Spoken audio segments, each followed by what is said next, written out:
Y vamos a estar hablando de una cultura de intimidad.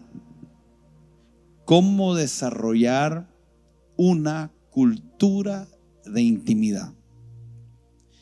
Pero no solo se trata de ponerle un título.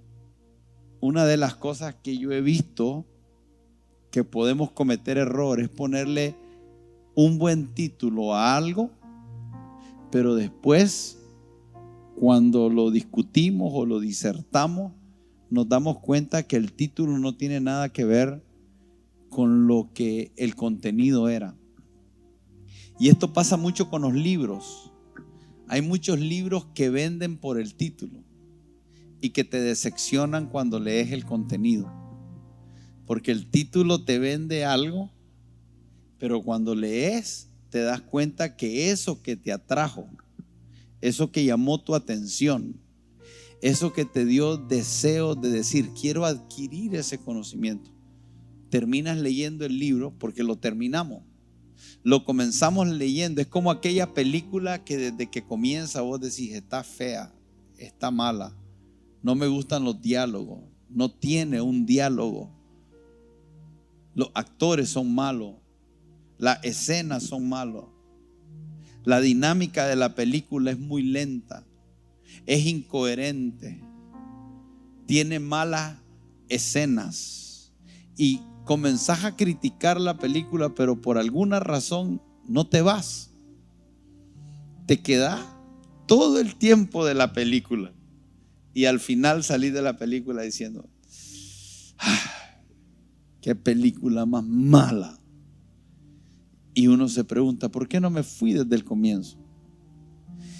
Y la razón que no te vas, una de las razones que no te vas es porque tenés la expectativa de que algo cambie, que se ponga buena, que al final lo que te mostraron en el trailer, porque en el trailer te muestran como escenas que te dicen, uy, se mira buena, pero después no da nada. Una de las cosas que nosotros queremos como congregación es poder tomar un título como este, pero que verdaderamente al final podamos entender de qué estamos hablando. Porque una cultura de intimidad es más que cantar, es más que hacer algo momentáneamente. En realidad tiene que ver con el tipo de relación que nosotros vamos a tener con Dios y con las personas. Cultura de reino. Jesús les hace un llamado muy fuerte a los fariseos en Marcos capítulo 7, el verso 13. En Marcos capítulo 7, el verso 13, el Señor les dice: ustedes invalidan la palabra de Dios. Ahora mire qué llamado de atención tan fuerte, porque usted tiene idea de lo que significa tomar lo que Dios dice y llevarlo a un estado que no tenga valor, que no se le dé lugar, que no se le preste atención al consejo de Dios, sino que por el contrario, recibiendo el consejo, nosotros nos aferremos a nuestra propia opinión. Y el Señor les dice: ustedes invalidan la palabra de Dios con vuestras tradiciones que habéis transmitido. Eso es cultura. Y le está hablando, creo yo, en mi opinión, y puedo estar equivocado, a la cultura, a la única cultura que ha permanecido por más tiempo en el mundo: los judíos. Ellos no solamente creen en Dios y practican los mandamientos de Dios, sino que también desarrollaron una cultura alimenticia, religiosa, familiar, como nación. Y Jesús les está diciendo a su pueblo: ustedes tienen un problema. El problema es que ustedes se aferraron tanto a sus tradiciones y a su cultura que terminaron haciendo a un lado la palabra de Dios, los mandamientos de Dios.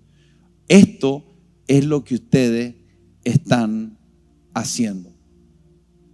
Entonces la pregunta hoy es: ¿cómo estaba la relación de los judíos en ese entonces cuando Jesús les llama la atención y les dice: ustedes han invalidado lo que yo les he dado a conocer, lo que está en mi corazón, los planes que yo tengo, los valores morales, los principios que yo les he entregado? Ustedes los han tomado, los han desechado, los han menospreciado, y con todo eso ustedes creen estar bien conmigo. Así de fuerte es la cultura. La cultura te puede llevar a hacer todo lo de Dios a un lado. Y podemos estar viviendo una religión. Y la religión, si yo la definiera de una forma sencilla, la religión es la forma que el hombre inventó para relacionarse con Dios sin tomar en cuenta a Dios.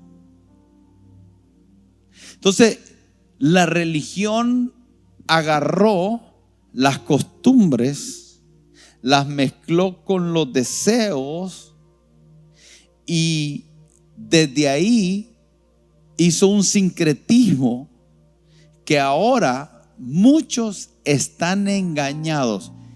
Y déjeme decirle que este engaño no es solo para los hindúes que creen en 1,000,000 de dioses. Este engaño no es solo para algunas religiones que idolatran a dioses falsos. En realidad, este asunto también está afectando a nosotros como iglesia. Y necesitamos pasar por un filtro. Necesitamos pasar por una temporada donde redefinamos, o mejor dicho, seamos más exactos en nuestra fe y comencemos a identificar cuánta tradición, cuánta costumbre, cuánta cultura, cuánta actividad, cuántos hábitos, cuántas formas de pensar que nos han hecho creer que estamos teniendo una relación con Dios de una manera fluida, exacta, en la cual Él está complacido, pero en realidad nos estamos engañando a nosotros mismos. Jesús le dio una indicación a los discípulos antes de marcharse y les dijo: ustedes vayan y hagan discípulos, hagan pequeños aprendices. Ahora, lo más difícil de hacer un discípulo es que esa persona que vamos a discipular, en realidad lo que le vamos a enseñar es a vivir en una cultura, en un sistema del mundo, en cualquier país que estés. Le vamos a enseñar que aun cuando están en el mundo y son parte de ese mundo, y hay un sistema, hay una cultura que está llena de tradiciones y de opiniones humanas, el discipulado no es otra cosa que enseñarle a vivir en el mundo en esa cultura, pero a entender que no somos del mundo. Y algo tan básico y algo tan sencillo nos ha costado comprender. Y nos ha costado establecerlo como un estilo de vida para nosotros. Y así como los fariseos vivían en sus tradiciones, habemos pastores que podemos estar viviendo más que en la palabra, en las tradiciones. Y necesitamos revisar cuánta cultura del mundo se metió a la iglesia. Cuánta cultura del mundo aún permanece operando en tu casa. Entonces mire qué complicado esto, porque tenemos una estructura social, tenemos una estructura política, tenemos una estructura educacional, tenemos un sistema de salud, tenemos un lenguaje, una forma de hablar, que en el caso de nosotros los nica hablamos de una manera y para nosotros algunas palabras que son desaprobadas por Dios son parte de nuestra idiosincrasia. Y lo decimos con orgullo. Lo primero que le dice a estos religiosos: ustedes están llenos de costumbre. Y después le dice a su iglesia: ustedes tienen que hacer discípulos. En otras palabras, ustedes lo que tienen que hacer es el trabajo difícil de ir a romper con las tradiciones, las costumbres, la religión, la cultura. Y eso se hace a través de un discipulado, pero es complicadísimo cuando nosotros vivimos en ese sistema. ¿Cómo nos podemos mover en ese sistema? ¿Cómo le enseñamos a un creyente que es un empresario a moverse en una cultura empresarial que no siempre tiene los valores de integridad, donde tenés que tener mucho cuidado porque hay algunos que siempre están aprovechándose que el más fuerte quiere destruir al más débil y que hay un amor por la riqueza que es el principio de todos los males, y que cuando nosotros somos creyentes estamos en ese sistema. ¿Cómo hacemos para que seamos discipulados de tal manera que ese sistema corrupto no nos absorba y que por el contrario a vivir bajo una cultura de reino nosotros terminemos cayendo ante el sistema? Y vivimos una dicotomía y a veces somos casi incoherentes y pareciera que tenemos una doble personalidad y que pudiéramos caer en la categoría de bipolares porque no hemos terminado de definir a dónde pertenecemos.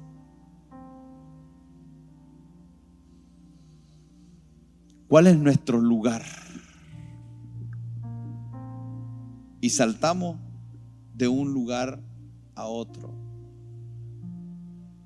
Entender cultura la podemos definir, pero es algo tan claro para los que están fuera el ver el cambio, pero es tan difícil identificar para los que están dentro. Y solo aquellos que han tenido la oportunidad de viajar, y no estoy hablando de Costa Rica, porque uno se cruza a Costa Rica y muchas cosas son parecidas. Imagínense que nos estamos peleando por el gallo pinto. Lo único que no se pelean son las pupusas salvadoreñas, que son de ellos. Pero nosotros tenemos las manuelitas, ¿cómo se llaman? Las de Masaya, las del tiangue, las revueltas. que bueno, un día de esto pudiéramos decir, los salvadoreños se copiaron de nuestra revuelta.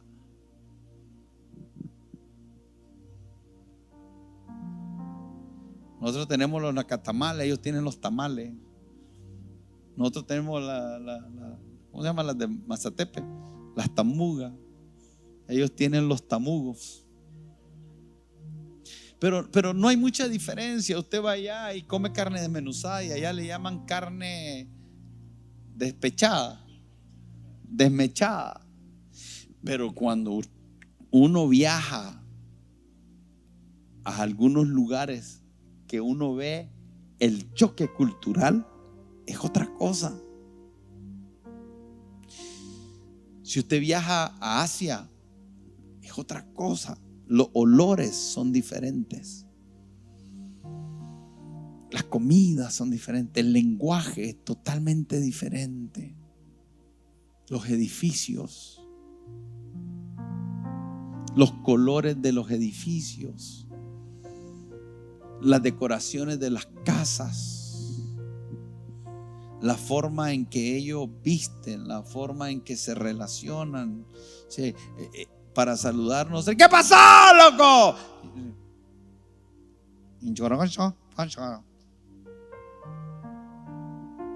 Y llegás a Israel y mirás algo extraordinario, porque Israel es una nación que cuando nació, el Señor quiso establecer una cultura en esa nación. Y por eso fue que le dijo a Abraham: sal de tu cultura, de tu tierra.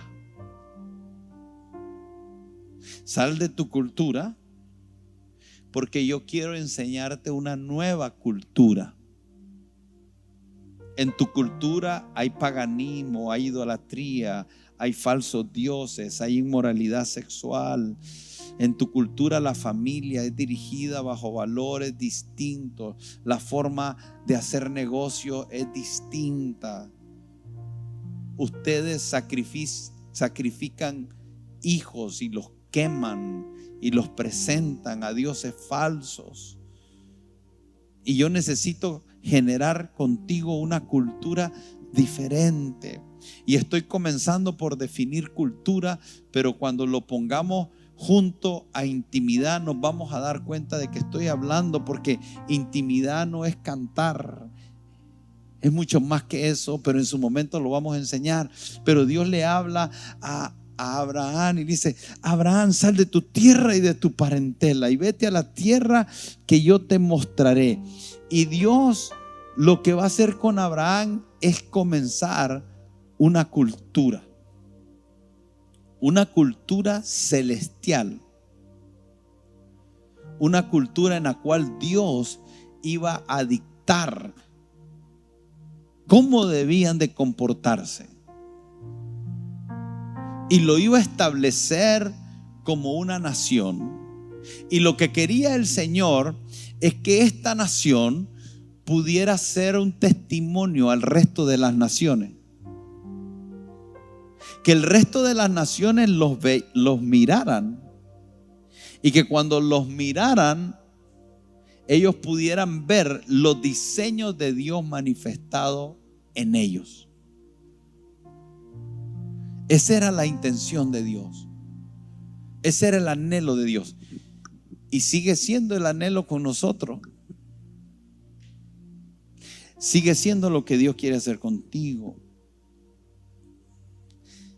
El Señor te sacó de tu tierra y de tu parentela, pero que no podemos darnos el lujo de morir en el camino sin lograr llegar a ese lugar donde Dios quiere que nosotros lleguemos a establecer una cultura de tal manera que los que vienen detrás de nosotros. Eso fue lo que el Señor le dijo a Abraham: te bendeciré a ti y en ti serán benditas todas las naciones de la tierra. Lo que yo haga contigo no se quedará contigo. Lo que yo haga contigo solo será el comienzo de algo que voy a hacer con las naciones de la tierra aquí, pero que tiene una trascendencia eterna. La cultura que el Señor está queriendo que desarrollemos aquí es una cultura que va a trascender allá. Por eso es que la adoración aquí es una sombra de lo que va a ocurrir allá. El tabernáculo celestial era una sombra de lo que va a ocurrir allá. La comunión que tenemos con el Señor hoy es algo que va a trascender a la eternidad. Los valores que hoy practicamos, los mandamientos que hoy practicamos, son mandamientos que tienen continuidad allá. Entonces, todo lo que está pasando hoy es el desarrollo de Dios trabajando con su pueblo, desarrollando una cultura, preparándolo para cuando lleguemos a esa patria celestial, no lleguemos como cuando llegamos a esos países que no sabemos nada y somos avergonzados porque no conocemos las costumbres. Porque llegamos a los lugares y nos comportamos como nicas y estamos en una cultura diferente. Y a mí me ha tocado tener que aprender algunas cosas cuando he llegado a algunos países, aún Estados Unidos. Porque hay cosas que hacemos aquí, no quiero entrar en detalle, pero hay cosas que hacemos aquí que no son aceptables allá. Hay cosas que decimos aquí que no son. Mire, algo tan sencillo. Nosotros, ¿sabe cómo nos saludamos? Loco, está gordo. Eso es ofensivo para algunas culturas. Yo por eso siempre le digo al pastor Vladimir: te veo delgado. Y a él le gusta. Están aquí conmigo.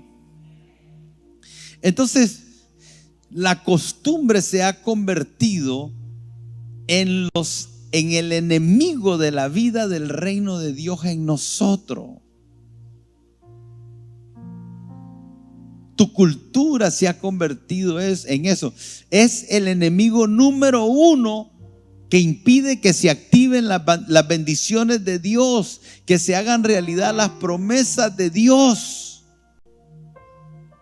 Pero no lo hemos visto porque tenemos una estructura mental y muchas veces ignoramos que esta estructura mental que no nos permite que se introduzca lo que Dios quiere introducir, le da derecho legal al enemigo para robarnos no solamente las bendiciones que Dios tiene para nosotros, sino para robarnos la verdadera cultura que Dios quiere que desarrollemos. Cuando nosotros nacemos de nuevo, lo que fuimos engendrados es una nueva cultura, y es la cultura del reino. Es una cultura que emana de adentro hacia afuera, no viene de afuera para adentro. Es algo que el Espíritu produce dentro, pero las tradiciones vienen de afuera. Y el Señor que está queriendo edificar cosas en nosotros que salgan de adentro. Ahora, les decía que definir cultura es complicado. Por ejemplo, Romanos capítulo 1, verso 25 dice: por lo cual también Dios lo entregó a la inmundicia. Preste atención a esto, porque este versículo 1 de Romanos de lo que habla es de un Dios que trató de mostrarse a la humanidad, manifestarse a la humanidad, mostrarle el amor a la humanidad. Pero llega un punto en que el Señor dice: se envanecieron en sus propios razonamientos. Y como se envanecieron en sus propios razonamientos, dice el verso 25, Dios los entregó. En otras palabras, no puedo retener lo que no quiere estar conmigo.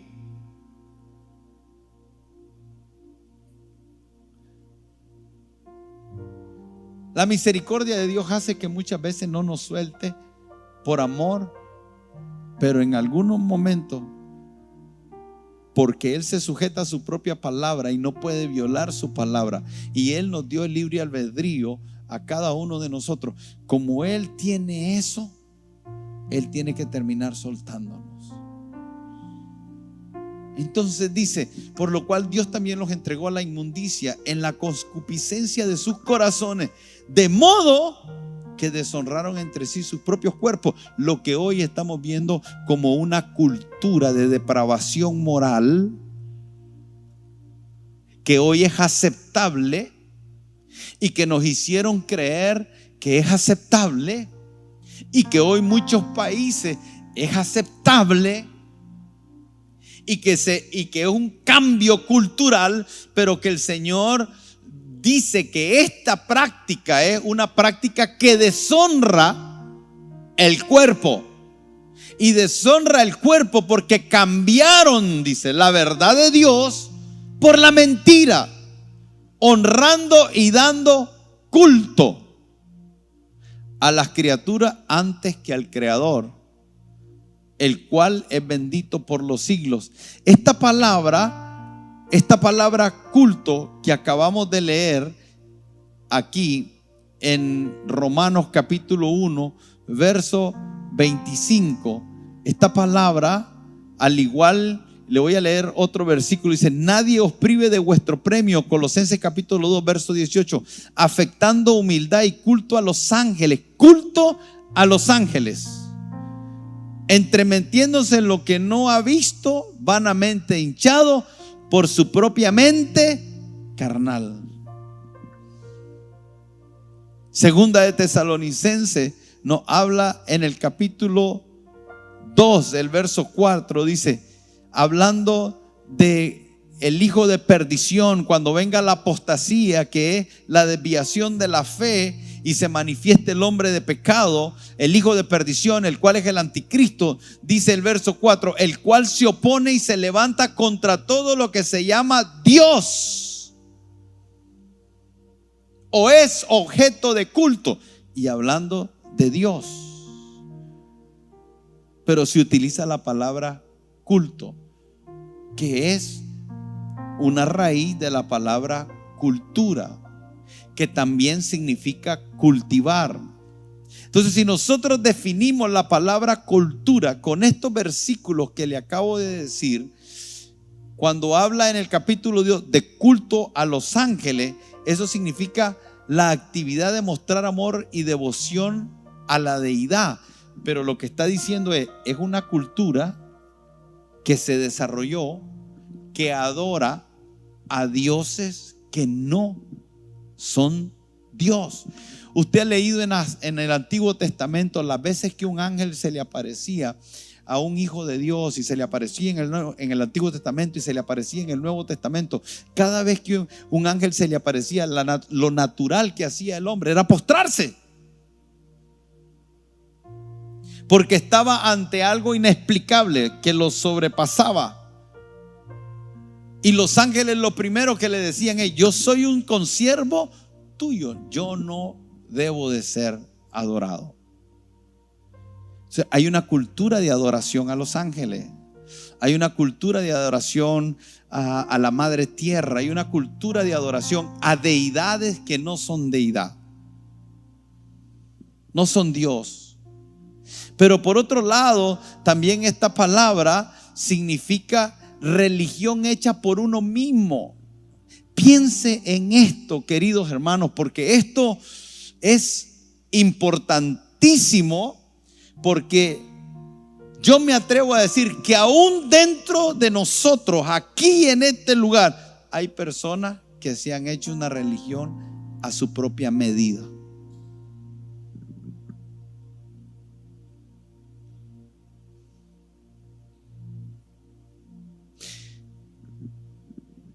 Acomodamos las cosas a lo que a nosotros nos conviene.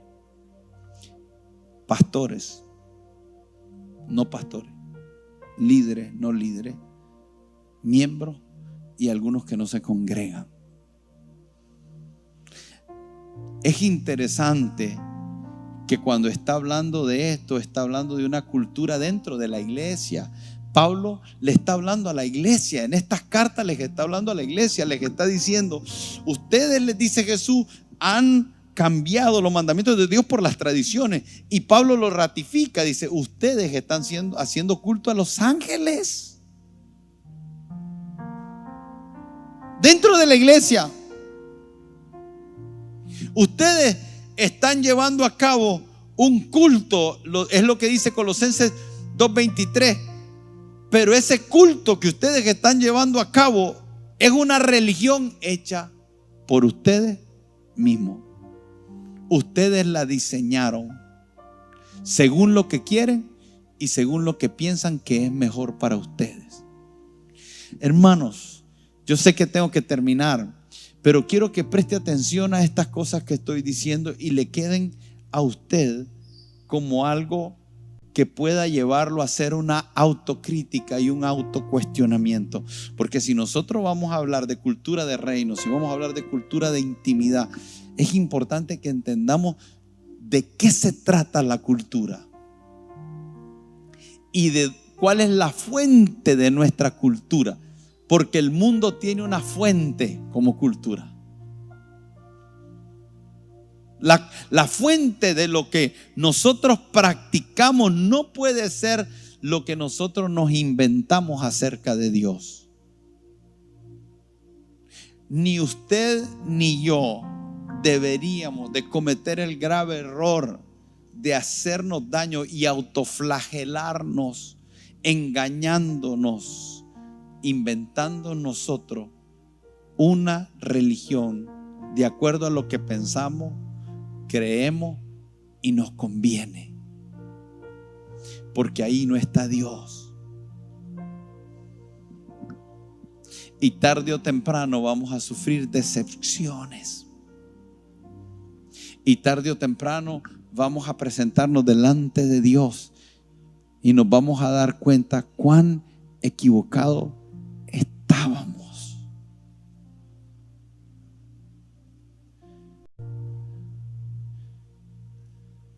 Yo quiero hablar a gente madura, a gente que ama a Dios, a gente que verdaderamente quiere garantizarse que lo que está haciendo lo está haciendo bien.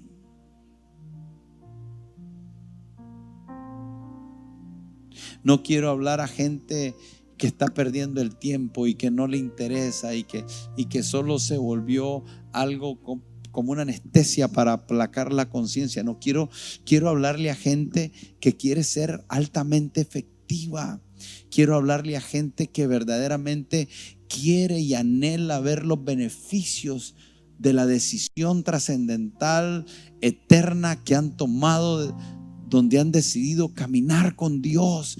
Quiero hablarle a gente que en el corazón dice: yo no puedo darme el lujo de improvisar, porque no puedo gastarme la vida error acierto. Necesito caminar en certeza y en un nivel de exactitud, porque lo que está en juego es demasiado valioso. Es la eternidad de mi alma, es la vida de mi familia, es la razón por la que fui puesto en esta tierra, mi propósito.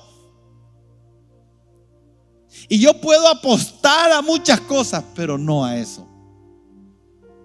¿Usted apostaría su eternidad? ¿Usted apostaría el bienestar de su familia? ¿Usted apostaría cuando se trata del propósito de Dios? ¿Será que usted es capaz de agarrar una ruleta y decir: bueno, carpintero, albañil, armador, abogado, y esto, vivir en Japón, en China, en Nicaragua, y hace una ruleta y dice: voy a definir el futuro de mi vida, y tira la primera? Carpintero, eso va a ser. ¿Dónde vivo? En Japón. Para allá voy. ¿Con quién me caso? ¿Cuántos hijos tengo? O sea, no podemos vivir de esa manera.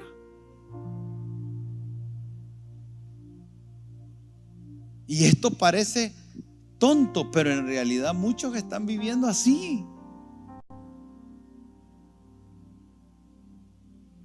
Muchas personas han llegado a esa conclusión. Tengo que terminar. Hay otra definición de culto. Dice: cualquier artefacto que se utiliza para propósito religioso o devocional. Segunda de Tesalonicenses 2:4. Miren lo que dice: el cual se opone y se levanta contra todo lo que se le llama a Dios objeto de culto. Pero hay que tener cuidado, porque ahora tenemos que tener cuidado en aquellos objetos que nosotros les damos una dimensión divina que no tienen. Cuando hablamos de una cultura de intimidad, la cultura es importante porque la cultura nos permite adaptarnos a los ambientes. ¿Sabe una cosa? Cuando un niño nace, él nace ciego y ve a través de los lentes de su padre. Entonces en realidad el niño está ciego. Y el padre comienza a enseñarle, le dice: eso es una silla, eso es un televisor, eso es un enchufe, no metas ahí el dedo porque te electrocuta, haz esto, haz el otro. Y el niño comienza a crecer, 2, 3, 4, 5, 6, 7, y todo lo comienza a ver a través de los lentes de su padre. Pero luego lo metes a una escuela y ahora comienza a ver a través de los niños que están ahí, que tienen diferentes padres y que fueron enseñados de manera diferente. Pero tienes una maestra que también tiene una cultura que recibió de sus padres y que ahora cuando habla con el niño le dice lo que es malo y lo que es bueno. Y hoy tenemos países que tienen cultura donde a los niños de 6 años, 8 años, los maestros le están diciendo: tú no tienes que hacerle caso a tu papá. Si tu papá no se comporta como debes, tú puedes ir a vivir a una casa que el Estado te provee y ahí vas a hacer lo que quieras, porque tú necesitas libertad. Y es la cultura canadiense que ahora está formando a los niños desde lo que los alumnos y el Estado está viendo. Entonces la cultura sí tiene un grado de necesidad porque nos permite adaptarnos, pero si la cultura que nos enseñan no es la correcta, nos van a adaptar a un sistema tóxico y destructivo que no tiene nada que ver con Dios. Pero que la cultura es necesaria porque nos permite adaptarnos a ese ambiente y desarrollar mejores maneras de vivir. Porque esos hijos también que nacieron en un hogar donde hay una cultura de familia y el padre conoce su rol y la madre conoce su rol, y hay una armonía y hay un orden y hay valores y hay moral, cuando ese niño entra ahí, todo eso se le impregna y lo habilita para que cuando él le toque formar su familia, ya no tenga que pasar por todo lo que estos pasaron, sino que hay una plataforma que le permite a él darle continuidad y desarrollar. La cultura es buena.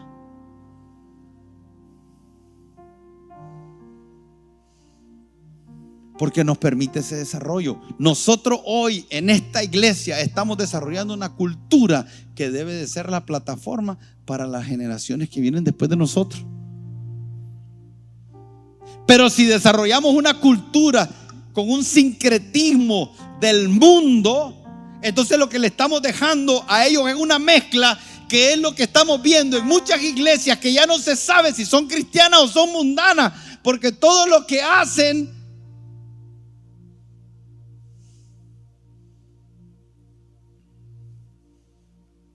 tiene un sincretismo, porque se volvió parte de la cultura. Y lo vemos en televisión, grandes hombres de Dios trayendo al altar cosas que el resto, que no somos tan grandes como ellos, lo estamos viendo y nos están transmitiendo.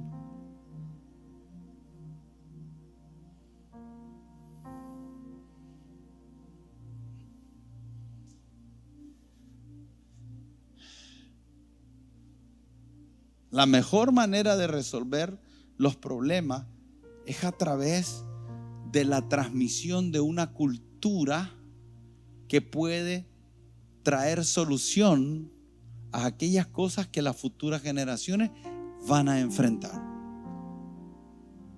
Entonces usted y yo necesitamos desarrollar una cultura en nuestra casa. Es donde tenemos el poder. ¿Qué cultura, pastor? Es una cultura de intimidad. ¿Qué es intimidad? Nos puede llevar 2 años y 3 años, pero hay que comenzar algún día.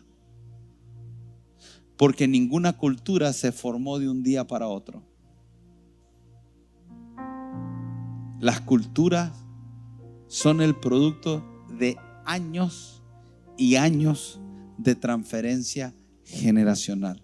El deterioro que hoy vemos en la cultura de Estados Unidos